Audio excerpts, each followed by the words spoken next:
Kinondena ng komisyong nag-iimbestiga sa mga questionableng May flood kinalaman control sa project. anomalya sa flood control at iba pang infrastructure projects. Nangyari sa flood control project sa Luzon.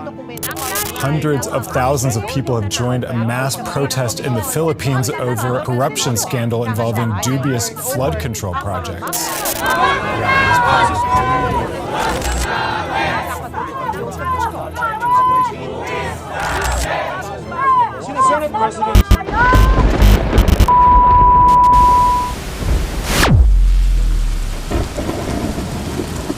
Nakawan ng bilyon-bilyong pera ang tila gumising sa kamalayan ng bawat Pilipino sa ating bansa.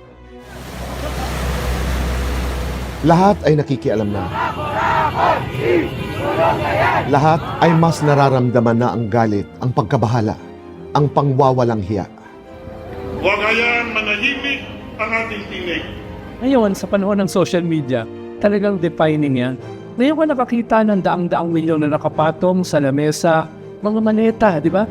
Corruption is not just being exposed to us, it's being rubbed on our faces. Dapat may makulong na mataas na opisyal na wala dapat sasantuhin dito sa issue ng corruption. This corruption, and I'm saying this, began even before you wrote the budget. Mas namulat na ang mga mata ng bawat Pilipino na ang perang laan para sa kanila ay hindi nakatago sa kaba ng bayan, kundi sa mga maleta, ibabaw ng mesa, mga proyektong nakasulat at pinunduhan pero ghost naman pala. Nasabi po na yung 18 major river basin master plans would have just cost 800 to 900 billion pesos. Pero yung ginastos po at binudget, 1.7 billion. Dapat po kung may good insertion, no? So, dapat po yan ay transparent and on record. Sasabihin ng kongresista o senador, ito yung in-insert ko, at ito ang basehan ko kung bakit. Ito ang dahilan. Based on need dapat. Based on evidence. Ang gulo-gulo na ng mga nangyayari sa ating bansa.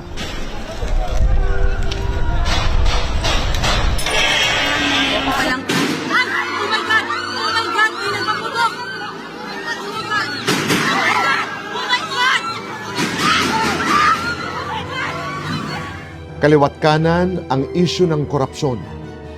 May nagsasabing ang ninakaw ay bilyon-bilyon at kung susumahin ay aabot pa sa trilyon. Dahil ang focus ng flood control investigation ay ghost project. Ang ghost project ayon sa listahan na ibinigay sa akin ng ICI ay mga 30 billion pesos. Ang DPWH budget ng nakaraang 3.5 taon ay mahigit 3 trillion pesos. Human nature always has room for conflict. And in that conflict, these types of battles emerge. There are no ends to these. Trilyong pag-asa ang ninakaw. Ang hirap kasi magsimula eh. Trilyong pagkakataon ng magandang buhay ng bawat Pilipino ang nawala. Trilyong sakit ang ngayoy damang-dama. Sana lagi natin itong maalala. Huwag na huwag nating kakalimutan. Ito ang laban natin na kailanmay hindi dapat sukuan.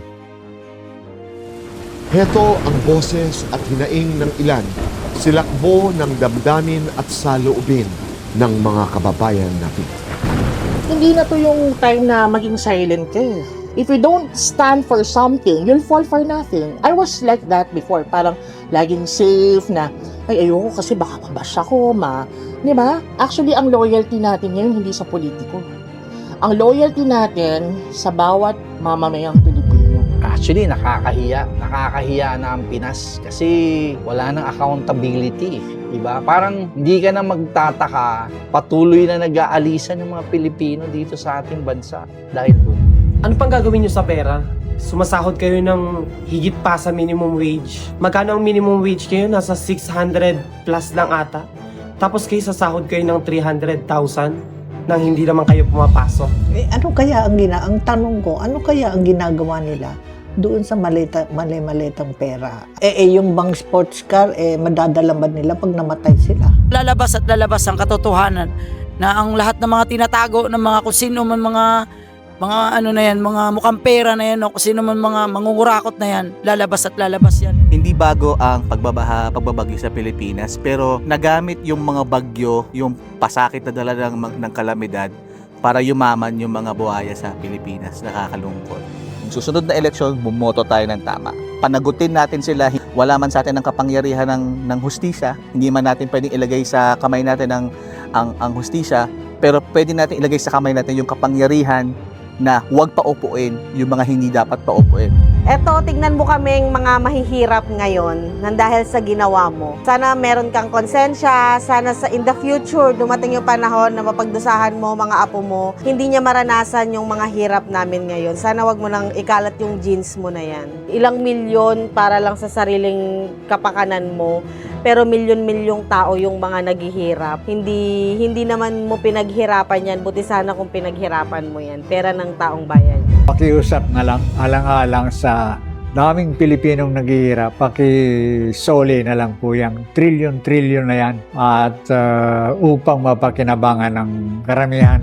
Sa unang-una, mga apakasakit ng ginawa nyo. Amin.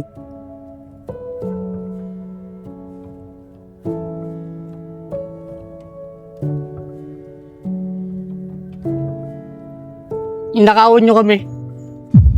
Sana magkaroon sila ng pusong matimpiman para hindi naman sila pamarisan ng iba. Kasi kung ang isang tao na may pusong matimtim at mahabagin at matulungin, may habag at may malasakit sa kapwa, dapat makakatulong sila ng tama. Kailangan lang talaga sa tao na magkaroon ng pag-ibig sa kapwa. Mahalaga ang mga bagay na yun sapagkat ang tunay na may pag-ibig sa kapwa, ang tinatawag ay may pag-ibig sa Diyos.